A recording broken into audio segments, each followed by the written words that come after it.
What?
Is he's going for a level 2 gank on Elise. You almost never see this. Yeah, exactly. Repel's going to be used. Can he actually find the Cocoon? The red buff is ticking. Clid in great position, but Faker flashes. Now that extra information because he saw Faker, so Clid is actually unscouted. This is a secret agent Jarvan right now as Root and Kellen are going to move into lane. Completely unbeknownst to them is Clid down here. Can he get the flag and drag? Will he use the flash? There he is, doesn't even need to as Kellen. He knows that he's dead, gets the aftershock. Oh, the last auto attack is going to come in from Martyrs. Now Faker, Swifty boots on, even though he hasn't purchased them yet. Dodges the Cocoon. In this particular matchup, you can see how much respect they're paying to Jinan. As Kellen gets hit by the binding, and then what the heck is this Jarvan doing here? And what beautiful Black Shield timing onto the Jarvan there, because of course, and that's just a lot of positioning bot side, but here we go. Yeah, that's True Shot Barrage. An EQ will just straight up kill the Elise. Kind of nice to see swing matchups, because there's a lot of matchups that are much more 55-45 than, say, 70-30. So cool to see little changes like that. Ooh, that's a nice little knock-up, but no more Umbral dashes means that Grace is unable to follow up with the second one. Please find C's, so look at how much damage he's taking! Cocoon is gonna miss, and I don't think C's has too many ways out here. The Repel, choose your death there as Clid is gonna be able to pick up the kill, but not after dying. Grace has the World Ender, but he should get taken down. The Soul Shackles is in. Trying to wait it out. Is looking for it, yeah, exactly right. Faker does find the ultimate. Oh no, he short arms! The Even is still able to flash himself to safety. Rude. Teleport comes in from Khan, but Faker is going to go down. Aftershock or not, that is not enough as the Hemo Plague is going to do nothing to deter Jinair Green Wings. They grab a couple of kills. Yeah, exactly right. We're going to have a look at this one again, and you saw how much damage C's took, but Clid is also extremely squishy. But remember how this starts. Morgana roams first, and Clid does the whole health bar of the enemy jungle before anything happens.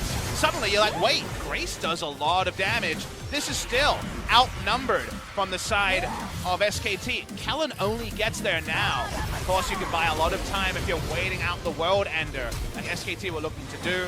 Faker has to flash, doesn't get over with just the Glacial Path because of the CC that comes through. It takes Root's flash, but they do get that man. Yeah. Allows him to have double Dirk for poke and also Executioner's Calling. So the Executioner's Calling is a snowball choice here. It means they don't have to only group. They can try to all in, but at this timing, Jarvan's going to get that first. Yep, Hemo Plague is going to come up. That's already a lot of damage down. He wants the Crimson Rush. The flash comes in from Khan, but doesn't get the Tides of Blood. Clid has his flash, though. The Cataclysm comes in and sees. Can't get there in time. It's the same as a 450 gold bounty on the Jarvan, but it's only the bonus gold. It doesn't include the 300 from the kill. Yeah, just going to be that 150, but it is exactly what you're used to. As Faker throws out the claw, but doesn't take it, which is lucky. Because Season's here in this mid lane. Marta taking a lot of damage there, bottom side. As the Culling's just going to do it. That was the combo, and Teddy might be in trouble here as well. He flashes away, but it's not enough. Double kill comes in for Root, who's down to about 150 health, but it doesn't matter. He could even have to retrain the viewers, but I think the gold bounty will remain the All right, let's call the bounty 300 at this point in time. But that is a big one. That's the old 600s. We're going to see it again. Marta just gets hold in because they had a lane war down and dies. Because guess what? You put your Black Shield down, you get cold because you've already been CC'd. Yep. And that just ends up being Jinair Baron by taking a poor team fight before their items are ready. But this dive, it's happened now. Yep, that's a fantastic knock-up. The Cataclysm is going to come in there, and there is nothing that Linderung can do. So a lot of money for G8 very early. You're going to have it nice and early. That's a nice way to use your snowball lead, because you do damage and dive hard. Speaking of diving. Yeah, big flash cocoon into a minion there from C's. Bad News bears most likely, but Grace does still get a flash out of Faker. In pro games. So when we say they have a bounty of this, then that's exactly what it means. 700 is the old 1,000. Whoa, the flash in! Teddy actually going to be able to get out of there with just the arcane shift as root. They're both very long, so I was just inspecting that from the side brush. They almost able to hit Ezreal in the middle of the lane. Speaking of the middle of the lane. Yep, Marta has to flash. On and forced it out. Wow, Root's in a whole lot of trouble here as he's by himself under the turret. Marta moves up. Kellen has to get over here. I believe that was a Hex flash, but he's now got his flash on cooldown, definitely. Remember your ARAM tier list. Lucian and Alistair down as his engage. Oh no, that's just going to be the cocoon right into the black shield as Faker wanting a re-engage does actually get down there. It's Teddy just pops the Aatrox.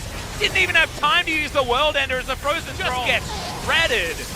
Mountain Drake was in there, but SKT had no contest from Jin Air. And then inevitably reach some spots where if you make a mistake, your window is closed. And it was the latter. In this particular game, C's has been trying to make things happen, but whether it's from small errors or, in this case, a good black shield timing, it's been a little bit too little, right? Be better at it than I am now.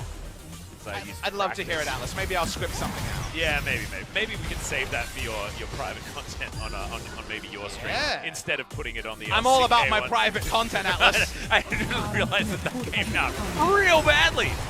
Okay, SKT gonna move into a 1-1-3 as this game moves on. As Root looking for Khan, actually doing a lot of damage here, but the pull is still available. And he's still going aggressive.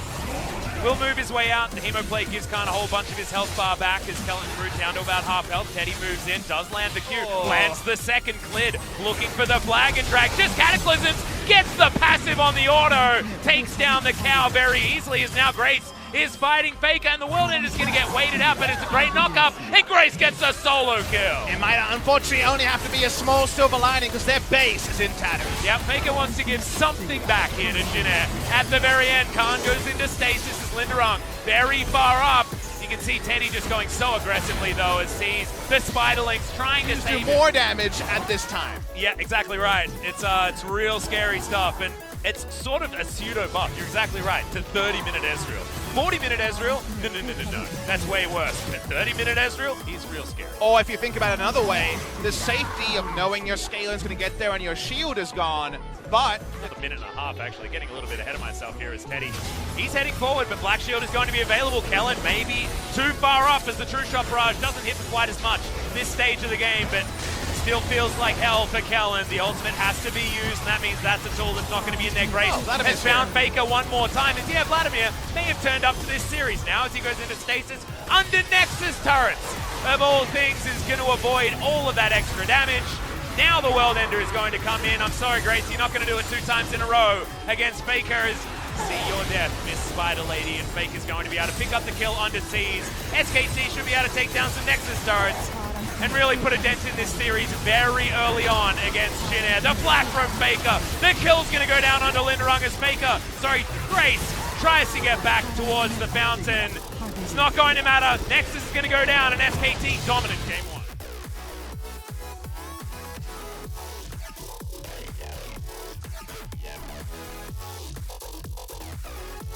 Vladimir being the ultimate wedding crasher, waiting till the bouquet was thrown before he shows up. Was he Vince Vaughn or was he Owen Wilson in this particular example? I leave it to your interpretation, Atlas. SK Talk on T1, it wasn't a outstandingly aggressive performance. They understood that Jin Air had the power spikes. After a couple of mistakes, they resolved to just wait their time. Because it was Jin Air, their time was quite inevitable. It came around Teddy, who will almost certainly pick up the MVP in game number 1. The Bunny Ears are going to be rewarded with a victory in game number 1. Happy birthday. It's her birthday. G-Sun just confirmed. That was what was written on those cards. We can't actually read it. If only Belvis was here. He can read it. Well, because it was Jin Air, she was very likely to get her birthday present this time. Yeah, if it was an